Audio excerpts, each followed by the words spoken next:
Om Shri Balvihar December 2025. Om Shri Chinmay Sadgurave Namaha. Hari Om.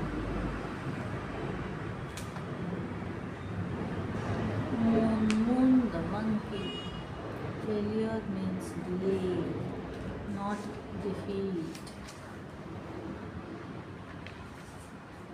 Dear children, Hari Om. Verdict. We are always impressed by something or the other as we go through life. That being so, let us take a look at this. Don't impressed by money, job titles, followers, degrees, appearances, social media, big words. But be impressed by kindness, trustworthiness, genuine generosity, sincerity, integrity, honesty, optimism. With love and blessings, Bharati Auntie. Donate.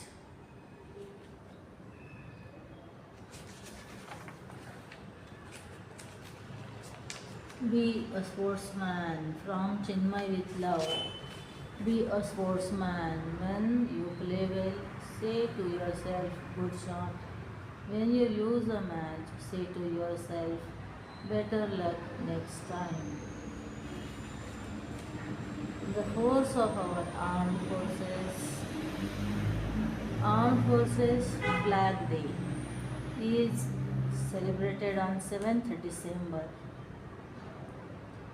every year since 1949 to honor martyrs and men in uniform who valiantly fought and continue to fight on our borders to safeguard the country's honor. Our soldiers are the greatest assets of our country. So, role of armed forces in our daily life.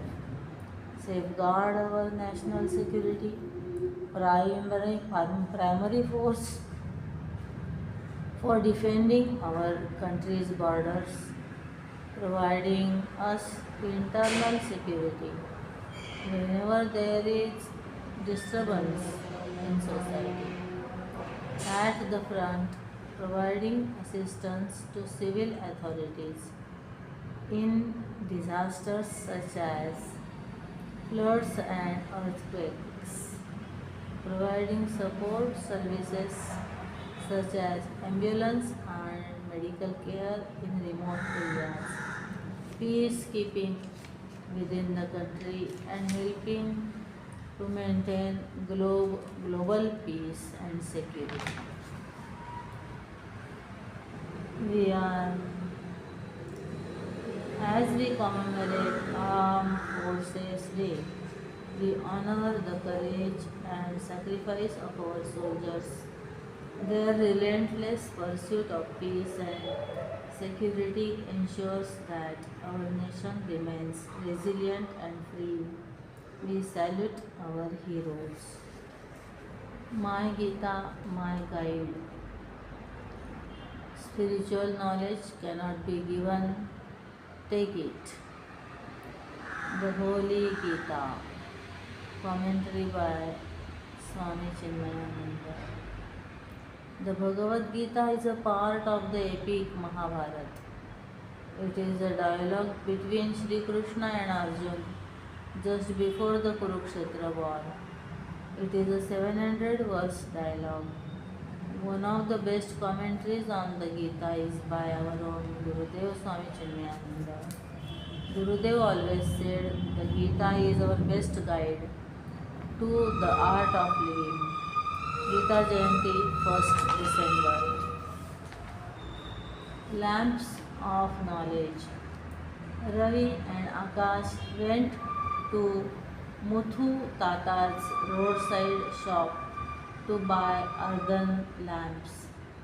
Muthu Tata specialized in clay lamps, traditional diyas known as agal vilakuts. ornamental ones, handicrafted terracotta lamps, lamps shaped like mango leaves, and more. He was busiest during Kartigai Deepam, a festival celebrated in the latter half of November in Tamil Nadu. As expected, Tata was engaged with customers. His assistants were busy packing riyas. Ravi and Akash pitched in, handing over purchases to customers and collecting their money. At lunchtime, everyone took a break. You must be exhausted, Tata, Ravi said. Yes, but I am happy that people still celebrate the festival, he said with a smile. What's it about, by the way? Akash asked. Kartigai Deepam is ancient and was mentioned as far back as the Sangam period. That's from 2nd to 5th century CE, Tata explained. The festival symbolizes two virtues. One, when given a responsibility, we must fulfill it without trying to prove our supremacy. Two, goodness always prevails over evil.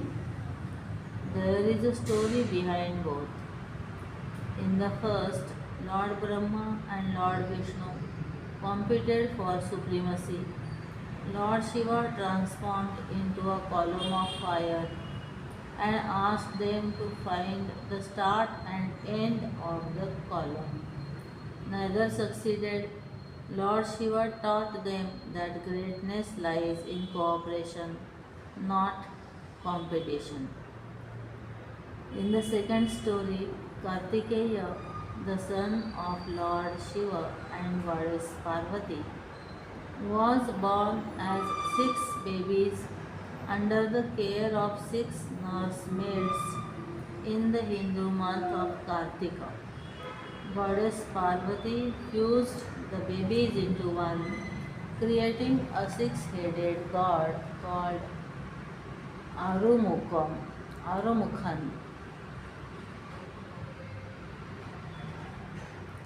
meaning one with six heads.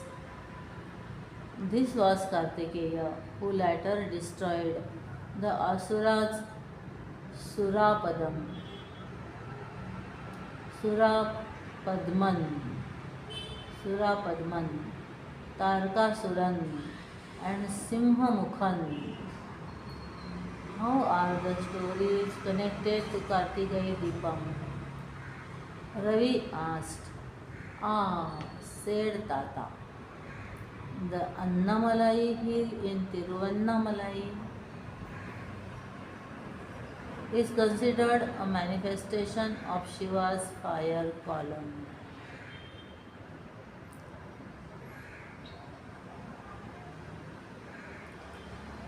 A giant lamp is lit on top to represent its light. People light earthen lamps at home. They symbolize banishing darkness, evil, and ignorance, and welcoming prosperity and positivity. Lord Kartikeya is worshipped to celebrate destruction of evil and establishment of justice. Where there is light and knowledge, there is no darkness and injustice. Is there a prasadam during this festival? Akash asked. Of course, boomed Tata. Lord Shiva is Ashutosh, easy to please. Jaggery, sweetened, puffed rice, and peanut chickens are offered to him. In some homes, adahi, a dosa made with different lentils and rice, is eaten. It is a 3-day festival in homes, but a week long in Shiva and Kartikeya temples in Tamil Nadu, Kerala, and Sri Lanka. Well, count us in this year for puffed rice and adai at your place. Ravi said with a grin. Ha ha, of course. Tata said as he rose to meet his next lot of customers. Kartikai Deepam, 4th December. Usha Sundareshan. Plate full of health and joy. Lakshmi had just arrived from Singapore to her ancestral home in Kerala. Script Rutvik, artwork Ishwari. Come Lakshmi, lunch time. It's a feast today. Yeah, Akka. I am super duper hungry. Akka, where's the dining table? Did it go missing? No, little explorer. We sit on the ground here. Let me show you the Kerala style. After many twists, turns, and tiny tumbles, Lakshmi finally sat cross-legged. Phew, chairs are much easier. But this way our stomach get max room to whirl food around like a crazy blender. Blender stomachs, that's wild. Hold it, princess. First we pray. Pray, Akka. My hunger is louder than my voice. Hey, hey, even your hunger can wait to say thank you. Oh Lord, thank you for rain, for green crops, and for putting this food in our plates. Thank you for not making me eat airplane food again. Akka, where's the spoon? My hands aren't certified cutlery. Your hands have superpowers. You can sense if your food is lava hot before it hits your tongue. Superpower hands, unbeatable. Akka, do you have any pets? Tons out here. The cows, dogs, birds, even squirrels and ants are our pets. We always share a bit of food with them before we take ours. Akka, this was amazing. Sitting, praying, eating with my hands. It felt kinda awesome because when we share and thank and eat with love, our plate becomes full of health and joy.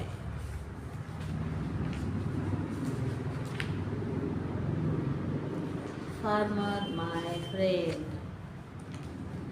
count your blessings. Farmer, my friend. Today we were at the Sunday village market. The air smelled of vegetables, mud, and sunshine.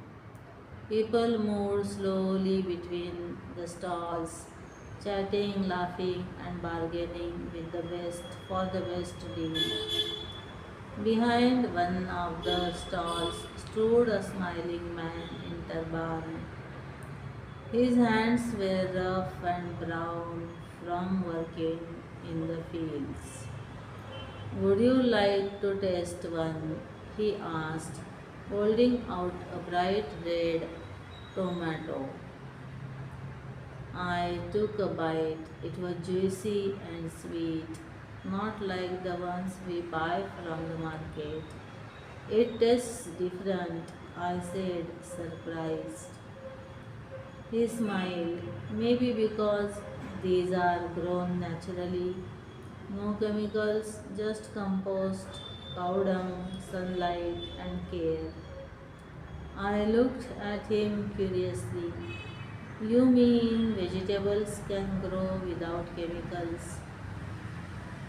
Amma nodded. Yes, dear, that's called growing the natural way.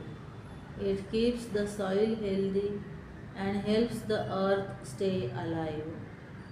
The farmer's stall had paper bags instead of plastic ones. Behind him were rows of tiny green plants growing in reused boxes, tins, and bottles. Why are you using these old boxes? I asked. He laughed softly. They are from my kitchen. Pickle dabbas, oil tins, even old bottles. I plant my seeds in them first. When they grow strong, I shift them to the field. I loved that idea so much that I couldn't stop thinking about it even after we came home. I looked around our kitchen and found a few empty curd cups, an old steel tumbler, and a broken mug near the sink, and began to hatch a plan. Amma, I said eagerly, can we try growing something new too? She smiled. Of course, let us start our own kitchen garden. We filled the cups with soft soil and planted coriander, mint, tomato seeds that the farmer had given me. I even named them Chutki, Puddu, and Lalita. Every morning, I checked on them carefully. When the first tiny green shoots appeared, I clapped my hands in joy. They are growing, Amma. A few weeks later, we plucked out our first small bunch of coriander. I wrapped it gently in paper and carried it proudly to the market. Look, I said to the farmer, these are from our garden. He smiled warmly. So now you are a farmer too. Amma laughed. A very small one with a big heart. The next Sunday, when the farmer met us, he handed me a small packet. Here, he said, seeds from my field for your next garden. I looked at the tiny brown seeds full of excitement. That night, I kept the packet near my window. I could almost hear the seeds whisper, we are ready when you are. Sharda Mohan, Farmers Day, 23rd December. Life lessons from the court. Game on. Life lessons from the court.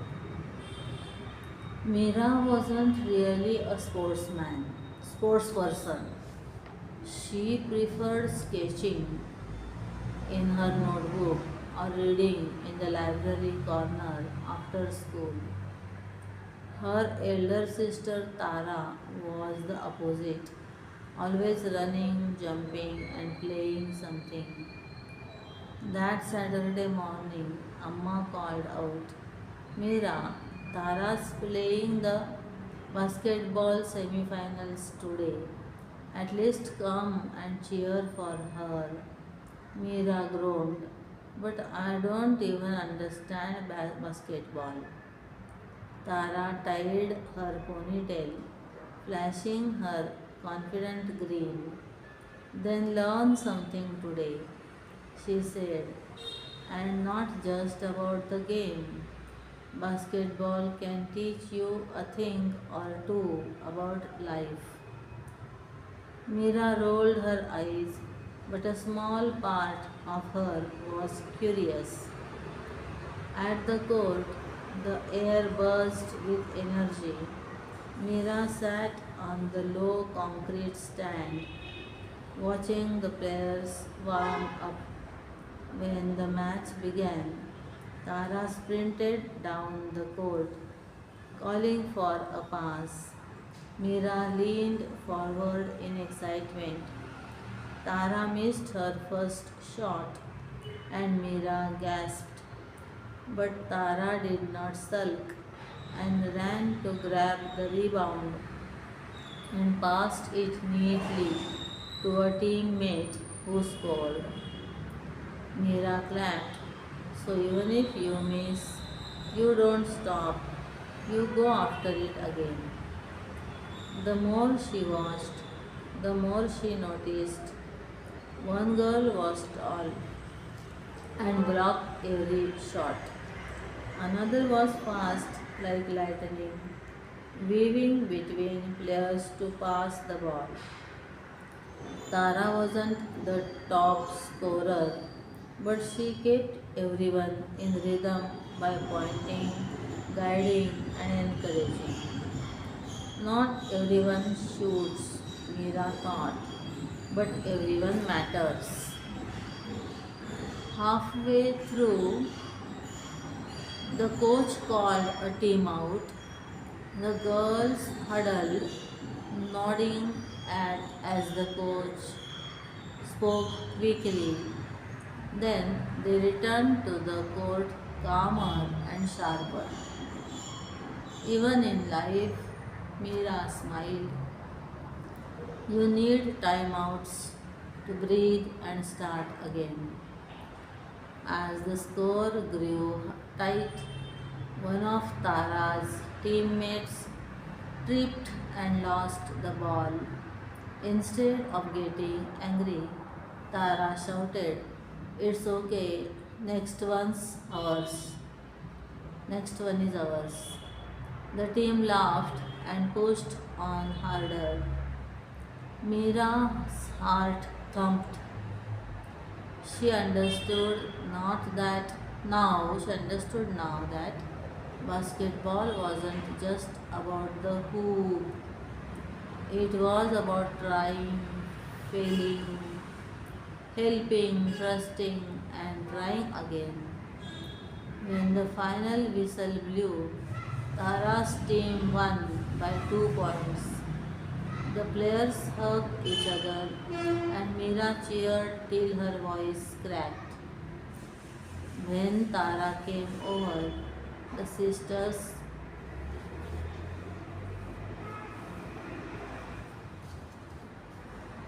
hugged each other. So, did you learn anything? Tara asked. Mira grinned. Ha ha, yes. I noticed you missed some, scored some, but never stopped playing. Tara threw an arm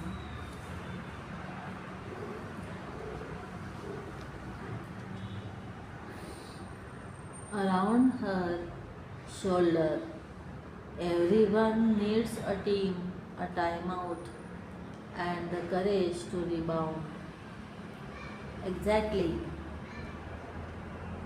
As they walked home under the glowing evening sky, Meera thought about how games and life are not about being the best player, it's about being in the game, giving your best, and cheering for others along the way.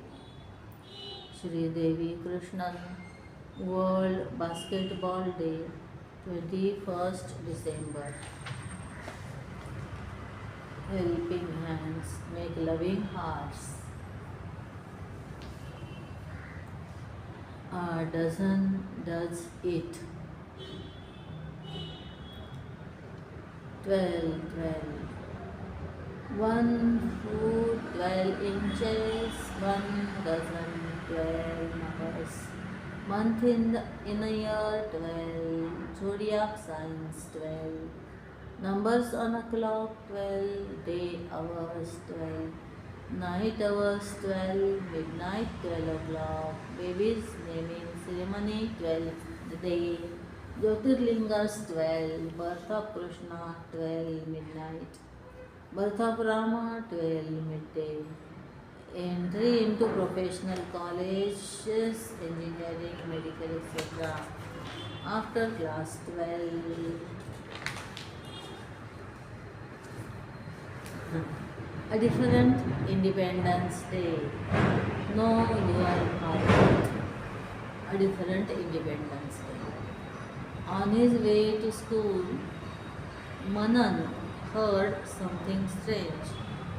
Jai Hind and bye, said Manan's neighbor, Mr. Lobo, to somebody over the phone before hanging up.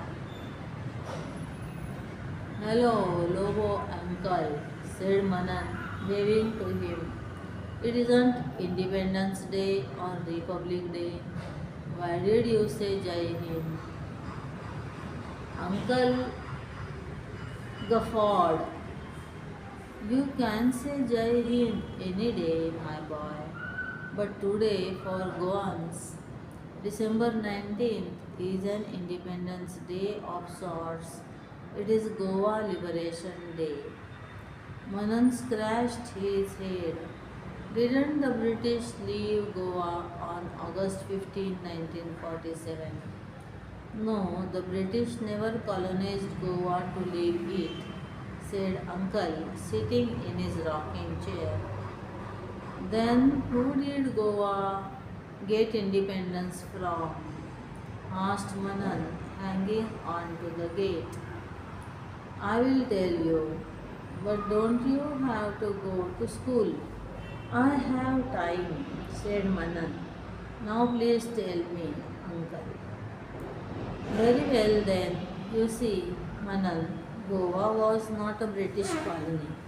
It was under Portuguese rule for over 450 years, and Goa became free from the Portuguese only in 1961. Manan counted on his fingers. 14 years after India got freedom from the British, Uncle nodded. The Indian government thought the Portuguese would leave Goa when the British left India, but that didn't happen. Portugal, which was ruled by a dictator called Antonio de Oliveira Salazar, refused to let go of Goa. Aren't you from Goa, uncle? Yes, I was born in Goa in 1948, but I came to Mumbai to live with my uncle when I was 8. Did you not like Goa? Asked Manan. I went there for a holiday last year. It is so beautiful. Arey, I didn't want to leave Goa, but my parents sent me to Mumbai to study. Were there no good schools in Goa? Uncle frowned. The Portuguese didn't develop Goa much. It didn't have good schools or colleges. Jobs were few, and worse, the Portuguese treated Goans poorly. And when the people of Goa protested, our freedom of speech was taken away. We revolted, carried out satyagrahas, non-violent resistance. But the Portuguese dealt with protesters and freedom fighters brutally. In 1955, nearly 30 peaceful protesters were killed by the Portuguese police. No, Manan gasped. And then, in 1961, when the Portuguese troops fired at an Indian boat off the coast of Goa. The Indian government decided that enough is enough. They put Operation Vijay into action. Indian soldiers marched into Goa on December 17th, and by the 19th they drove the Portuguese away. We were finally free from the Portuguese and became a part of India. I remember hearing about it on the radio sitting here in Mumbai. I was so happy, my boy, exclaimed uncle, pounding his cane into the ground. As the clock struck 8, Manan jumped up. Time for school, uncle. But he was back at uncle's house later that day. Uncle, look what I made for you in art class. It was a simple paper flag, the Indian tricolor. Uncle beamed.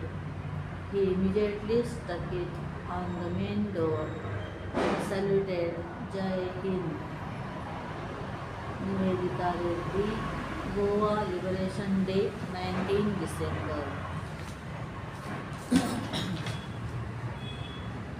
The land of saints, a forest of hardships. December 3, 1889. On the auspicious day of Gita Jayanti, a baby boy was born to Balamba and Achyutan Nair in Palghat, Kerala. His parents named him Subramaniam. He was called Chippukutti at home. This boy grew up to be Swami Tapovan Maharaj, the teacher of Swami Chinmayananda. Little Chippukutti. As a child, he loved listening to stories from the Puranas. As would make small murti, he would make small murtis, idols of different gods, and worship them. He did not play with other children or the neighborhood. He loved to be alone. All day long he would read, chant the name of the Lord or meditate on Lord Shiva.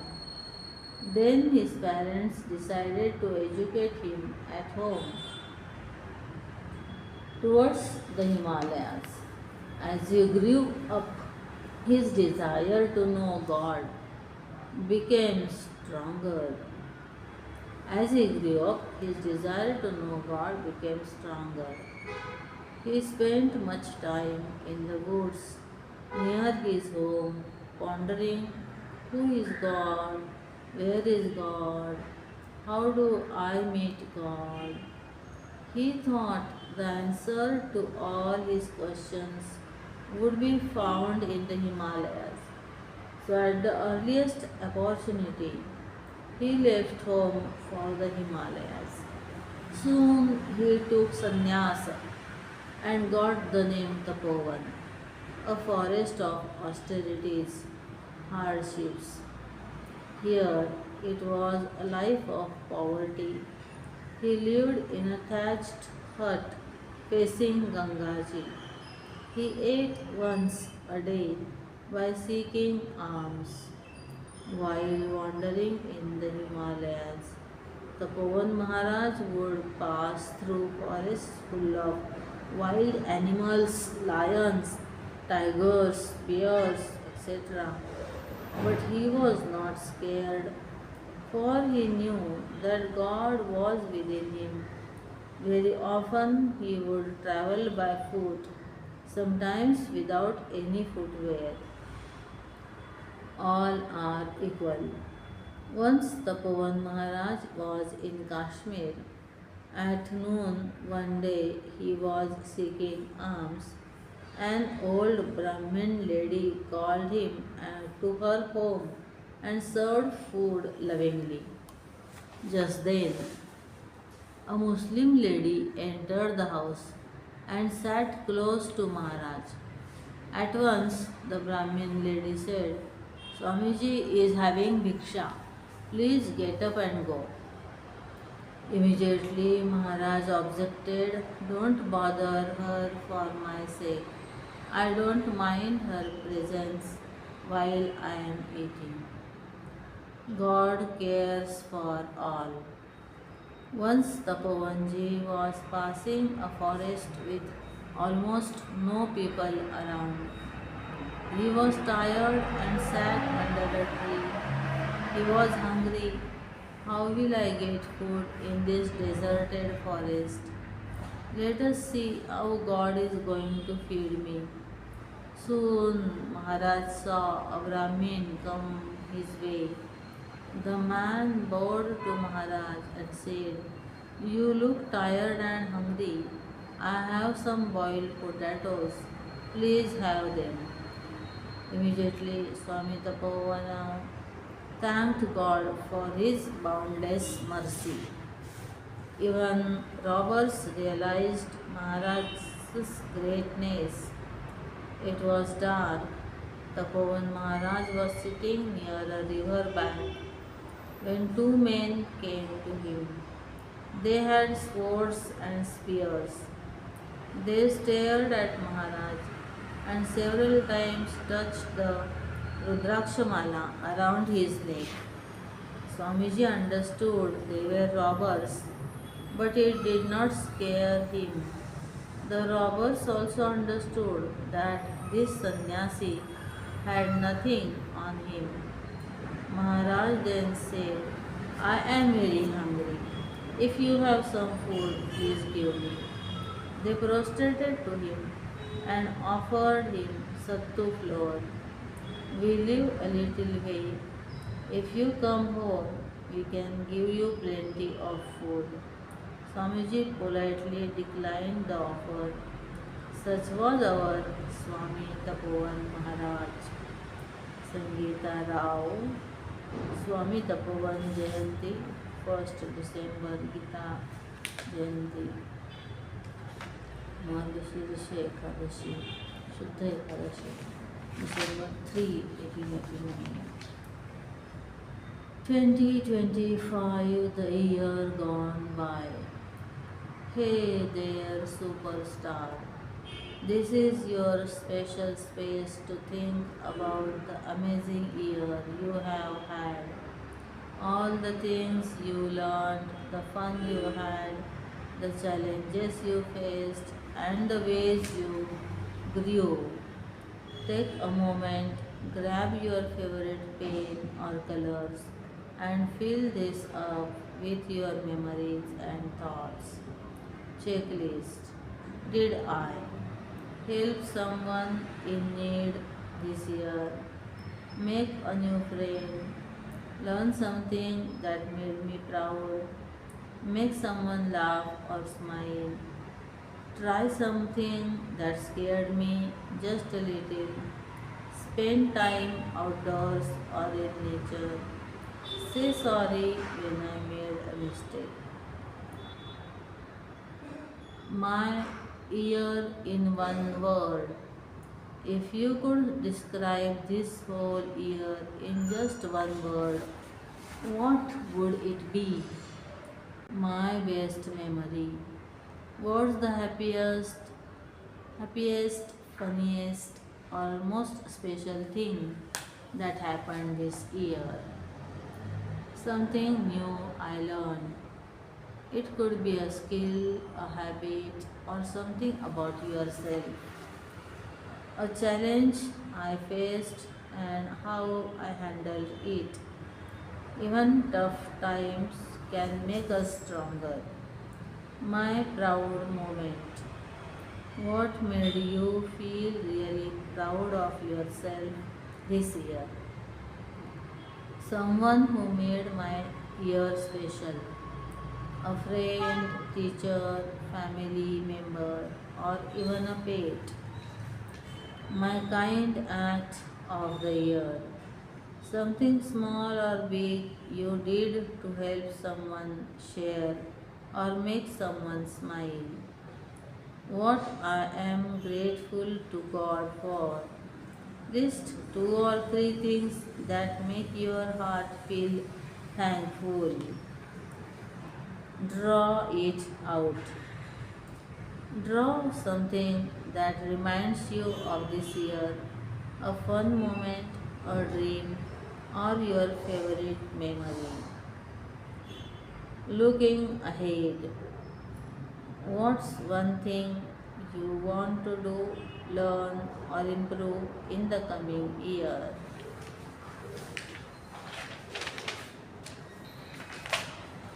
Fast forward the way ahead. Food for thought. Fast forward the way ahead. It was one of those days during the Durga Puja, and the city had several pandals put up everywhere. Here there were serpentine crowds, barely giving any scope for people to move around. Suresh and his family were waiting in the line for a long time, and his father, who was tired after struggling in the queue, decided to pay the guard some money so they could skip the line and finish darshan of the Devi. On completing the darshan, they hurried to the catering corner to order their food and enjoy a great meal.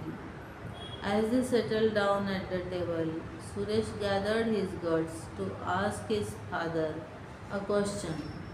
How come, Papa, we were allowed to skip the queue while so many people were still standing there? Taken by surprise and shock, his father swallowed and took a deep breath. He knew that he knew that what he had done was wrong and could not now face the question posed by his son. He hesitantly said, Beta, all of us were standing for a long time and my knees started to ache. So I just wanted to have it done at the earliest. Suresh listened to his father but did not want to hurt him either. He understood the situation, at the same time did not want to disrespect his father. Papa, last week in school we had a speaker who spoke to us about how corruption is eroding our society today. She said that corruption is all about not being honest, breaking rules, bribing others for our personal benefit, etc. She also mentioned that more and more people are turning selfish and forgetting the needs and emotions of others. Renuka, Suresh's sister, also listened to what was being said. Their aunt Sudha grimaced and bit her lip as she mumbled, Did we not also do the same thing? Glad these children are observant. We must speak with the organizers and have some temporary chairs placed along the queues so that people who are tired and weak can sit instead of standing, said Renuka. After dinner, the family went to the office to share its suggestions so that people are not tempted to break the queues. Suresh's mother, Lalita, appreciated her son and asked him where else he could possibly see such corrective practices. She asked Renuka what ways could be devised to overcome the different forms of corruption. What is your opinion? Are there ways in which each of you could bring about some changes in the people around you and how? Is corruption only restricted to the person who bribes or breaks rules, or is it applicable to those who receive bribes and permit rule breaks? Meena Shri Ram, Anti Corruption Day, 9th December. Living the Disney Dream. On the 1st of December, a crisp, refreshing breeze reminded 8th grader, 8th grader Anika that the day she had been eagerly anticipating had finally arrived. Walt Disney Day. The event promised a celebration of fun, creativity, and interaction for everyone. The international school had organized a vibrant program that welcomed students, parents, local community members, alumni, and special guests. Parents thronged the venue, eager to enjoy lively performances, take part in interactive sessions, and explore exhibitions showcasing Disney books and artwork. The hoarding prominently featured a portrait of Walt Disney alongside his iconic beloved characters. The banner announced the theme of the day, Walt Disney Day, celebrating creativity and imagination. Lively images of Mickey Mouse, Minnie, Donald Duck, Goofy, and many other Disney favorites adorn the space, bringing the banner to life. Cheerful and motivating messages adorn the display, encouraging everyone to enjoy joy, discovery, and magical adventures with Disney. Several teachers shared insights into Walt Disney's life, achievements, and enduring legacy, highlighting the importance of the day and his transformative contributions to animation, creativity, and popular culture. Taking the podium, Mrs. Rima addressed the audience. Walt Disney Day is celebrated on the first Monday of December each year as a tribute to Walt Disney, a pioneer in animation, film, theme parks, and entertainment. He brought to life iconic characters like Mickey Mouse, created the first full-length animated feature Snow White and the Seven Dwarfs, and envisioned Disneyland, the legendary theme park in California. The book fair showcased a curated collection that celebrated Disney's creativity, and timeless stories.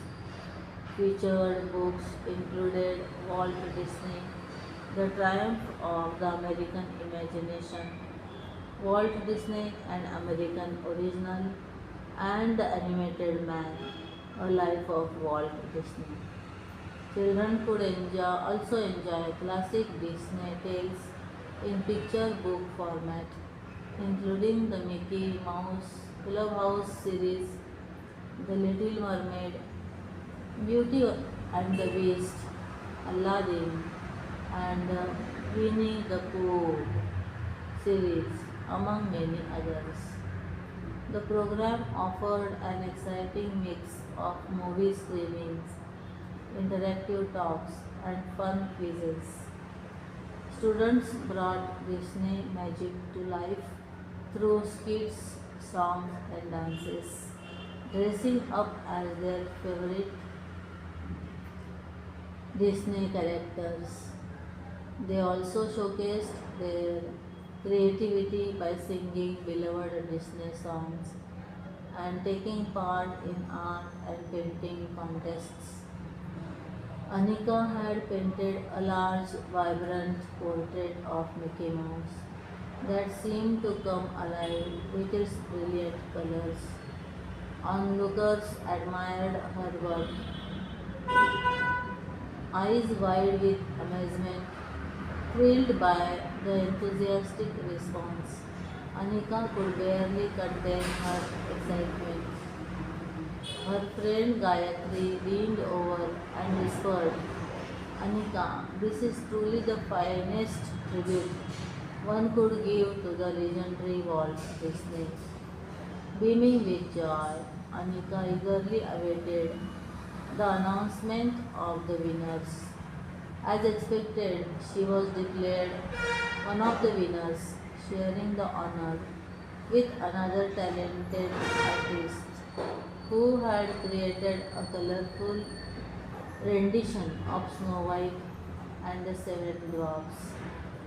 The inscription on the trophy read, You are a star just like Walt Disney.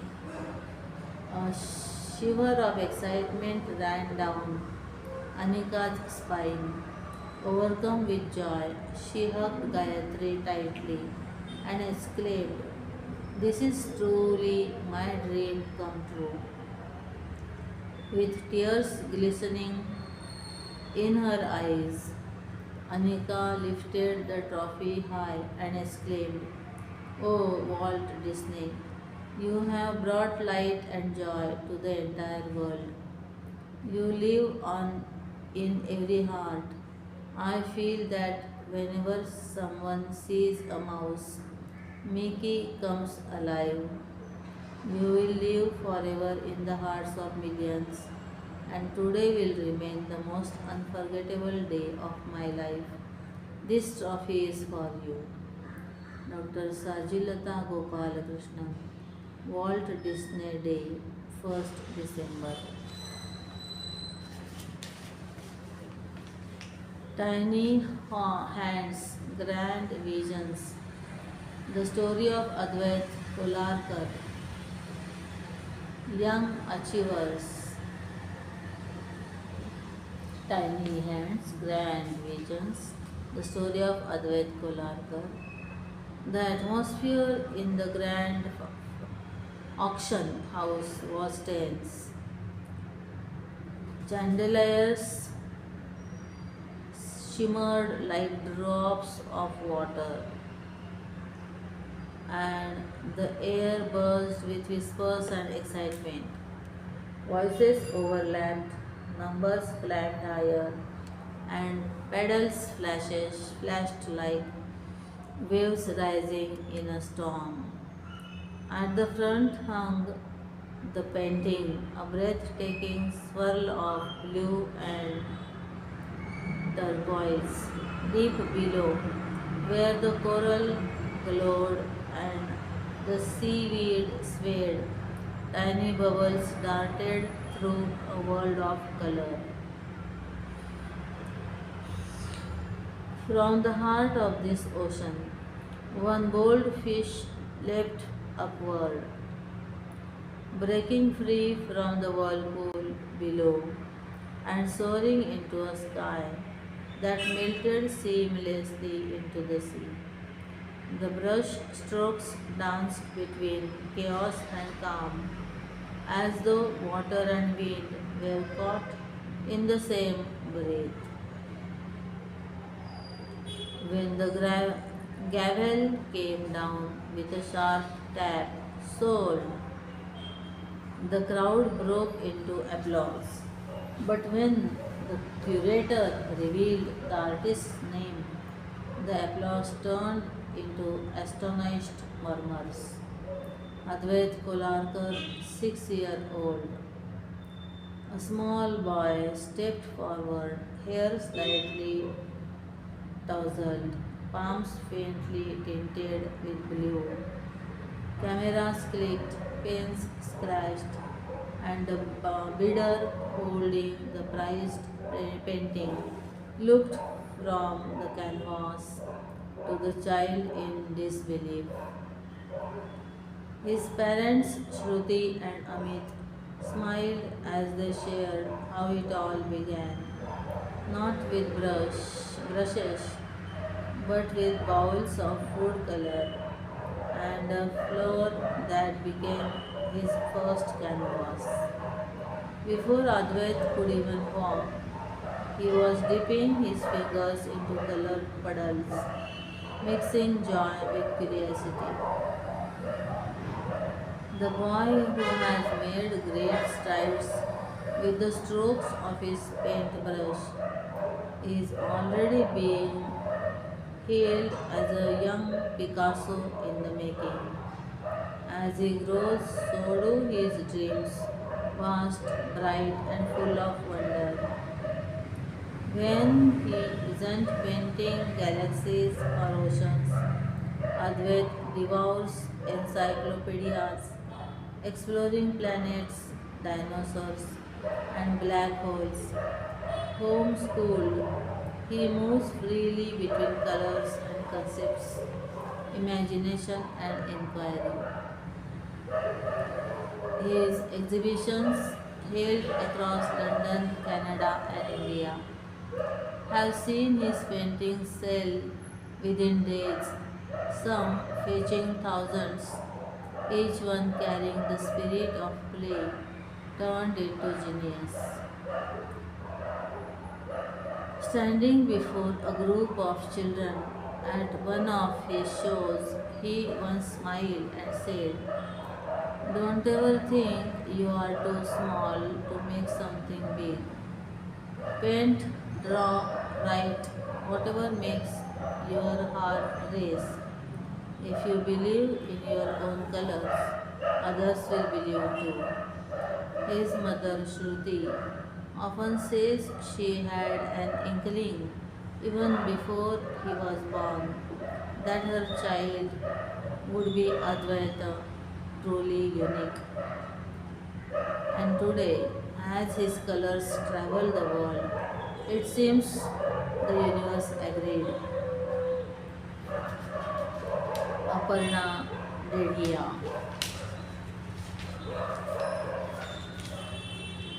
Train the brain, puzzle it out. Billy's mother had 5 children. The first was named Lala, the second was named Lele, the third was named Lily, the fourth was named Lolo. What was the fifth child name? Billy. A man was walking in the rain in the middle of nowhere without a coat or an umbrella. He got soaked, but not a single hair on his head was wet. How can this be? He was bald. A cowboy rode into town on Friday. He stayed in town for 3 days and rode back out on Friday. How is this possible? Please. His horse name was Friday. What travels faster, heat or cold? Heat, because you can catch cold. Mind your mood. Is Ananya okay? Ananya was the kind of girl who made the classroom sparkle. She always had something funny to say, and her laughter was the kind that made everyone else laugh too.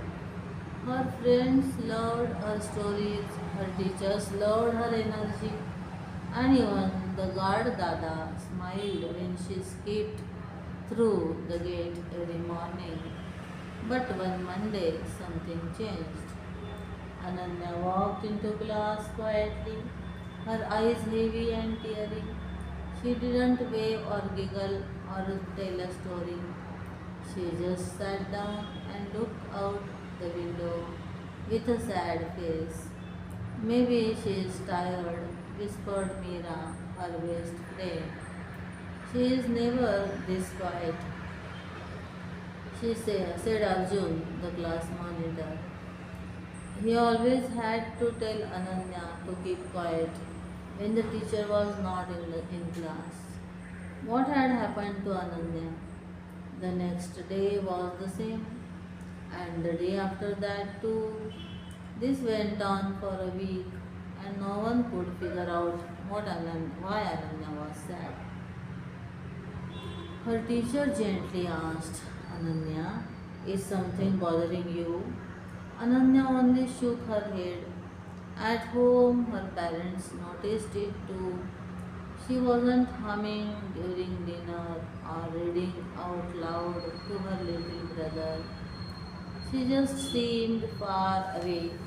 Everyone worried, but no one knew why she was sad. One afternoon, Ananya sat alone in the playground with her head down. A small red ball rolled toward her feet, and a little boy came running after it. Sorry, he puffed, picking it up. You look sad. When I feel sad, I tell my best friend. Then my tummy stops feeling funny. Ananya blinked. You call your friend? He nodded seriously. He always says feelings are like bubbles. You have to let them out before they pop. Good, could talking to someone help her feel better? Ananya thought about this and decided to call her best friend Meera. Snowy is missing and I am feeling really sad. Will she ever come back? I can't think of anything else in school. Meera sounded confused. Who is Snowy? The little white cat by the gate, Ananya said. I used to feed her milk every morning, but she has been gone all week and I can't find her. Meera said, don't worry, Ananya. I am glad you told me. Not just me.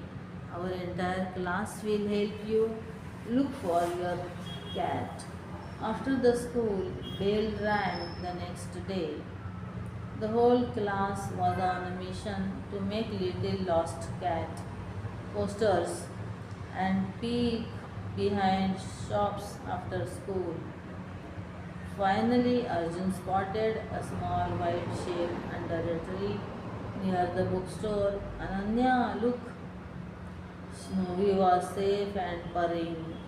Ananya scooped her up, smiling wider than she had in days. That night, Ananya thought about how much better she felt after calling a friend and talking about her feelings. The little boy was right. Sometimes the first step to feeling okay again is just calling a friend about how you feel. What about you? Who would you want to call if you were feeling low? Kshitija Desai. Call a friend. Day 28 December.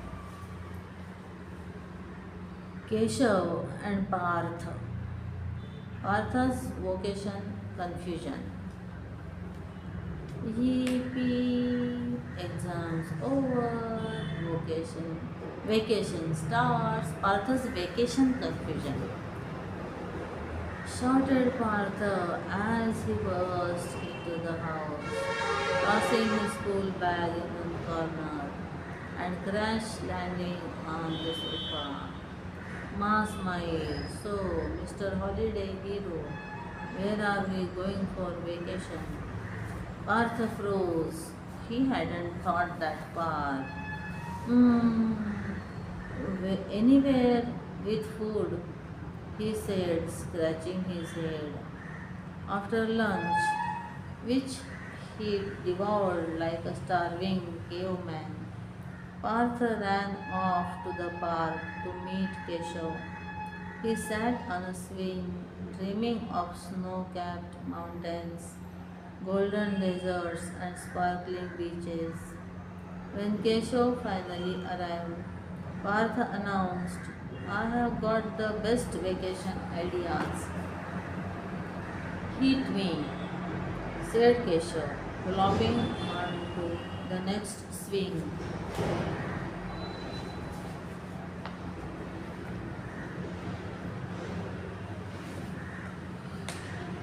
Partha's eyes gleamed.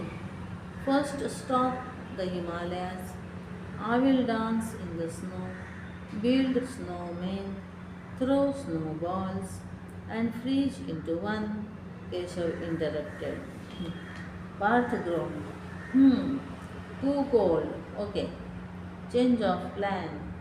I will go to Rajasthan, ride camels, and explore sand dunes like a desert adventurer.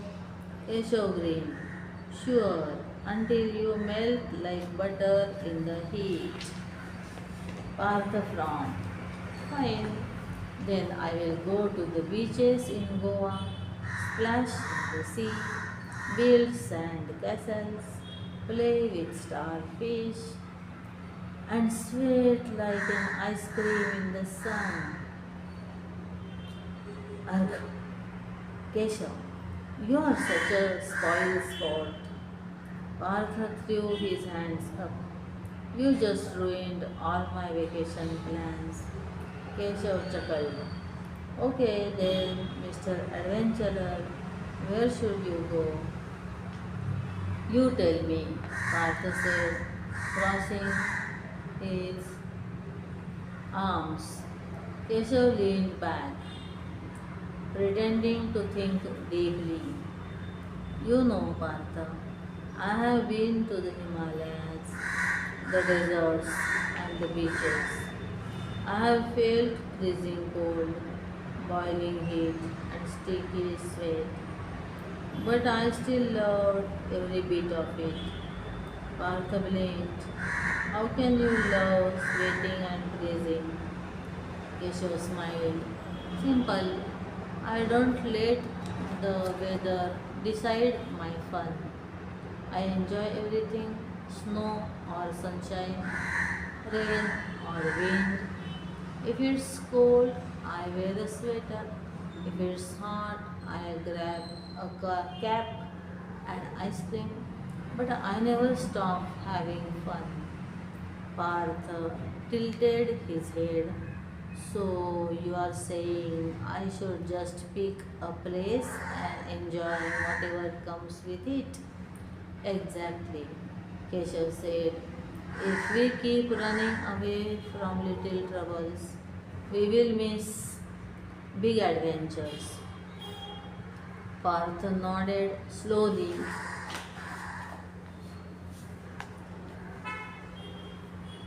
smiling. When I know where I am going for a vacation, then I know where I am going for a vacation. Where? Asked Keshav. Partha grinned. Anywhere, as long as I have got fun and maybe you along for the ride. Rutvik Goshti. Nature's lap, elephant steps. Titu lived in a small village near the green forests of Nilgiri hills. Every evening he sat on his favorite rock and watched the most magical sight in the world. Big, beautiful elephants walking in a line across the golden fields. Baby elephants held their mothers' tails with their tiny trunks, learning the ancient path their ancestors had walked for hundreds of years. Titu's favorite was a young elephant he had named Golu. Whenever Golu passed by, Titu would wave excitedly, and Golu would raise his trunk high as if saying hello. This is their corridor, their highway through the forest. Titu's father would explain. They used it to find food, water. They use it to find food, water, and to meet other elephant families. One morning, Titu woke to a terrible sound. Big yellow bulldozers were rumbling near the forest edge. Trees were being cut down. A resort is going to be built here, his father said sadly. But Papa, that is the path Golu uses. That night, Titu couldn't sleep. He imagined Golu and his family confused and lost, their ancient path blocked forever. The next morning, Titu gathered his friends and said, "We must save the elephant corridor." The children made colorful posters saying, "Save the elephant corridor, let Golu walk free, forests and for all, big and small, forest for all, big and small," etc. Soon the entire school joined their campaign. The children marched to the construction site with the posters showing how much they cared. When Mr. Sharma, the landowner, got to know what was happening, he came to meet the children. Titu stepped forward and bravely, "Sir, this is an elephant corridor. Elephants don't know about walls or resorts. They only know their path. It is like their memory, like how we remember our way to school. When we protect nature, everyone wins."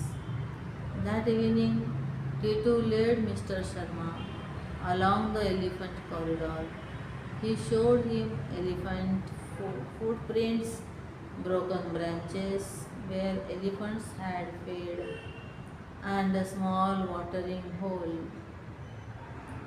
Suddenly, a gentle trumpet echoed through the air.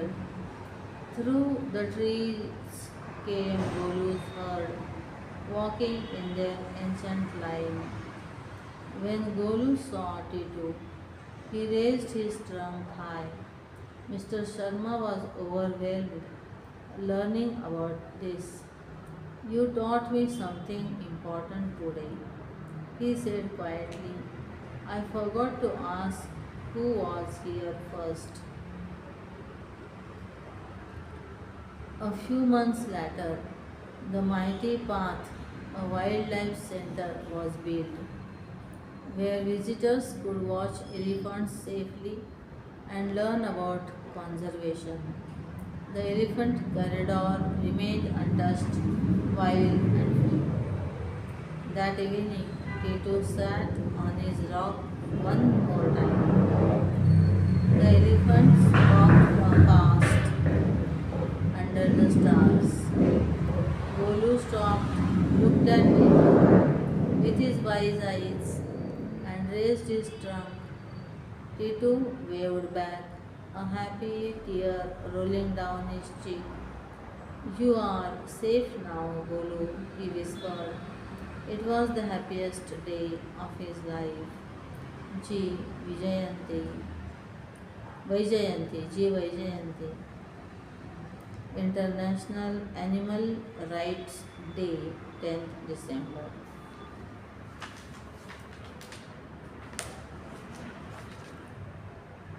Hanuman Chalisa. Young Hanuman jumped into the sky to eat, thinking it to be a fruit. Sun, who reminded Hanuman of his strength, Jambavan. Hanuman burned the city of Lanka. Name which indicates the one with a broken jaw, Hanuman. He is the giver of how many cities? Eight. Composer of Hanuman Chalisa, Tulsidas, Goswami Tulsidas. Hanuman always chanted the name of Ramji, mother of Hanuman Anjani. He is the giver of how many midis?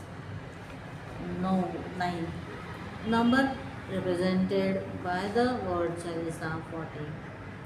Think you know your Hanuman.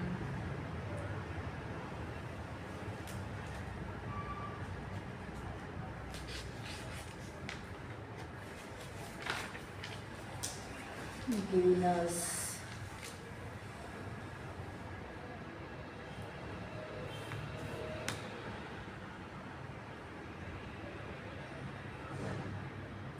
Kaushal. How is the rain in this place? Local boy. First, there are small clouds. Then they become big black clouds. Then there is thunder and lightning, and then it rains big, fat drops. How is it in yours?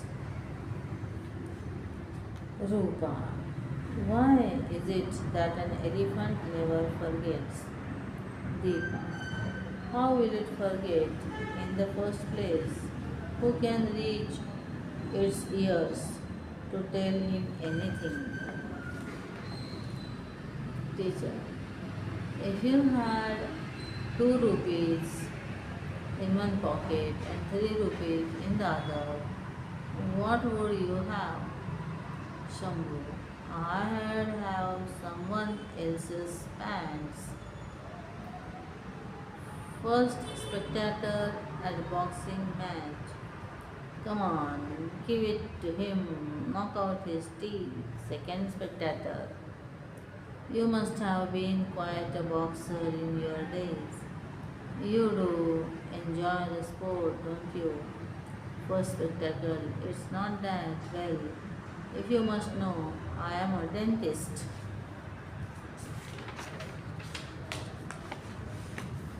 Don't do it for them. Mom and dad, don't do it for them. Your kid and his or her homework. Encourage the kids to do their own homework. If they ask for help, do help, but don't do it for them. Tell them to pay attention in class. Create a study environment. If there is no separate study table, clear the dining table. Yes, and after an hour or so, give them a snack to nibble on. Home. Think and ink home. Home is a word that makes one feel safe. A place that means much more than it seems. It gives you shelter from tornadoes and storms. But the thing it protects is the heart within. Home is not a place but a lifelong story that tells you many tales no matter how it feels. It is a place that holds memories, not just possessions. The way it looks doesn't matter. The way it feels is what it means. Live it by thinking it will pass by, never stay. Today. This is a story no one wants to hear, a story of today that becomes fear, that everyone fears. The term today that everyone hates, shows a path nobody likes to take. It makes you feel lazy and bored when you tell them. They laugh and say, why today? If you feel I hate today, then let me tell you this is just a day. Unmanageable, neither. Age 10 years, Vadodara, Gujarat.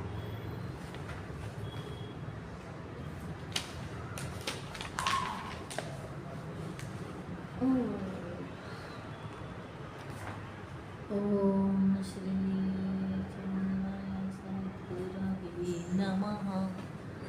हरिः ॐ श्री गुरुभ्यो नमः।